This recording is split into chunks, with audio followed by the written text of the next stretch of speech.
Hey ladies, welcome back to the show.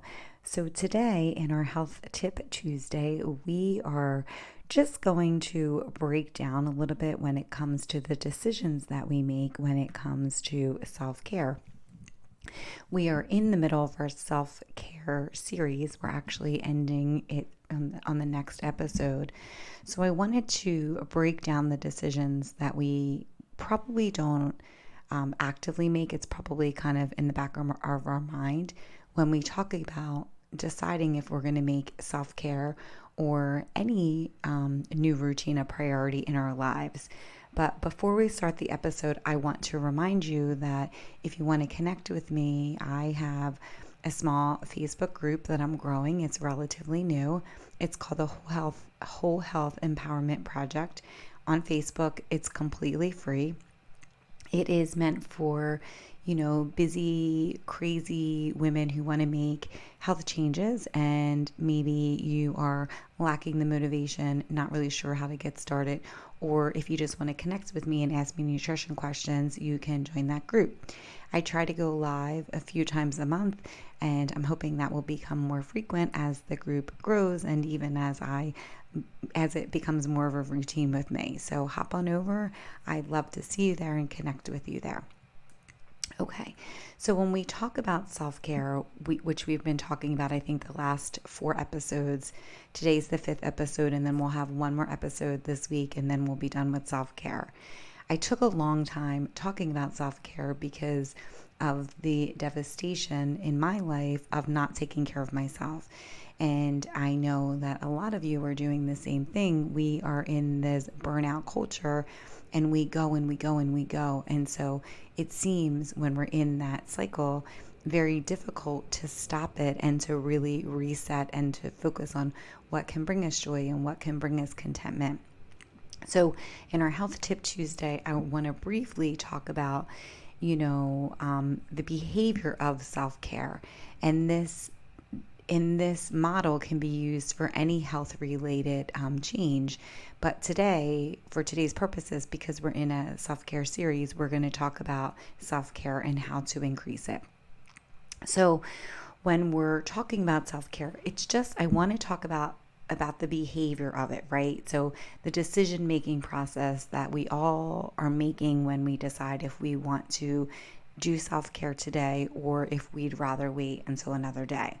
And either are fine. I mean, obviously, I would love you to start self-care today, but I want you to just start thinking about it, because maybe that will plant the seeds for it to be more important to you as you move forward in your life. So I want to have you really think about this, of the positives and negatives of changing your behavior. Well, first we'll talk about the positives and negatives of not changing your behavior. And then we'll talk about the positives of actually making the change and seeing what happens. And so when we talk about self-care, what are the positives of not making any change? So what are the positives if you keep doing the same thing that you're doing right now? Okay. I would think it's probably that you continue life as it is. There's no real change. You don't have to worry about taking the time to make the change. You already know the craziness is there and you don't have to do anything different, right? And the other positive of just keeping going where you're at right now would be that you can just maintain the same habits. So whatever you're doing right now, you just continue it over and over again with no end in sight. All right? So I don't know how that sounds to you. It sounds pretty rough when I'm looking at it. Now, the negatives of continuing to do the exact same behavior as you're doing right now would be maybe you get burnt out. Maybe you feel overextended. Maybe you continue to put yourself last with no time for yourself. And then overall, that has an impact on your overall health. You may be more susceptible to being sick. You may feel, anxiety, depression, any of those kinds of feelings in terms of your emotional health. And you may have a difficult time maintaining relationships because you just don't have the capacity to give to other people because because you're barely giving to yourself, let alone to somebody else. You just don't have that wherewithal at this point in time. So I want you to really think about what life looks like if you continue to do the same thing that you're doing right now in terms of not taking care of yourself or prioritizing yourself much less than you'd really want to. Because there are some good things in there, like things will be the same, but there also are a lot of there's also a lot of negatives in there if you keep doing the same thing over and over again. So I just want you to think about that, okay? And sit with that for a minute. And then I want you to start to think about what it would look like if you started to make self-care a priority. What are some of the negative things that are associated with that? So what are the barriers to that? Well, you might not be ready to prioritize yourself. You may not want to develop a new habit at this point in time. Maybe it takes more time, or you think it takes more time because you haven't done it, and it will require you to stop the hustle and bustle, and you're not ready to get off that wagon right now.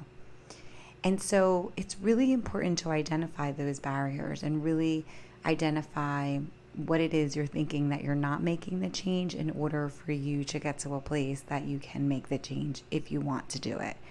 Because it's very different to be to make an excuse, but if you're not ready to prioritize yourself and you're not ready to develop a new habit and you don't want to take the time, well, that's some things that you can really start to sift through, and you can make the decision that you don't want to right now, but then you don't have to use it as an excuse because you know why that you're not ready. And then you can really start to challenge those beliefs. But I want you then to think about what would happen if you even though you maybe don't have the time right now and you don't really want to make new habits, and maybe you're not ready to prioritize yourself, but I want you to think about what would happen if you did do that, right? If you just took 2 seconds or 2 minutes today and decided that you were going to take a deep breath in and take a deep breath out, and that was going to be what you do to prioritize yourself today. What does that look like if you change the behavior and you do something for yourself? What are the positives in that? Maybe you will feel better and have improved health. Your sleep will be better. You will be able to have more feelings of contentment and improved self-confidence and self-esteem. Maybe you'll just, feel better about relationships in general because you are giving the space to yourself first before you're giving it to everybody else. And then maybe you become really proud of yourself that you've made yourself a priority this year or right now, that you're making yourself a priority when for your whole life, maybe you've never done that. I really want you to sit with those changes and what that looks like and really start to figure out if that's something that you want to do right now. If you're tired of going through the hustle and bustle and just really want to have a little bit of space that you feel more connected to who you are. Because with any health change, in your mind, you're probably going to have this pros and cons list of, maybe not even consciously, this pro and cons list of if you're going to make the health related change that you want to right now, or if you're going to wait. And so either way, it's fine, but it's just owning it, because in owning that statement that you want to do it right now or you don't, there's some empowerment in that, because you're choosing not to do it or you're choosing to do it. And that's where the power is. And so it's not I can't do it, I don't have the time. If you own the decision, maybe you're going to feel more comfortable in that. And then when you get to a place that you're ready, then you'll make the change. And so self-care, like any, health related behavior change, is totally doable. You can start today, but it's just making the decision that you want to start today and that you're ready to make yourself a priority. Self-care is not an impossibility. It just takes taking one step today, tomorrow, the next day, and just being consistent with it. And then over time, it will get a little bit easier.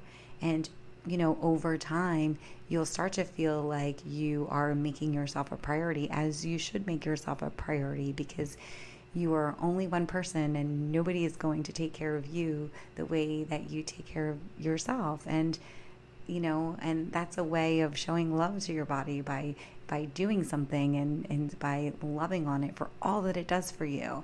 Whether you're a mom and you gave birth, or whether you are a single lady and just hustling and bustling, look at all that your body is doing to get you to do all the things that you do and achieve every day. And so by taking some time for self-care, it's going to really allow you to love on yourself and give back to yourself for all that your body has done for you. So I, will wrap up our episode on Thursday of just a conclusion of all and just putting together everything about self-care.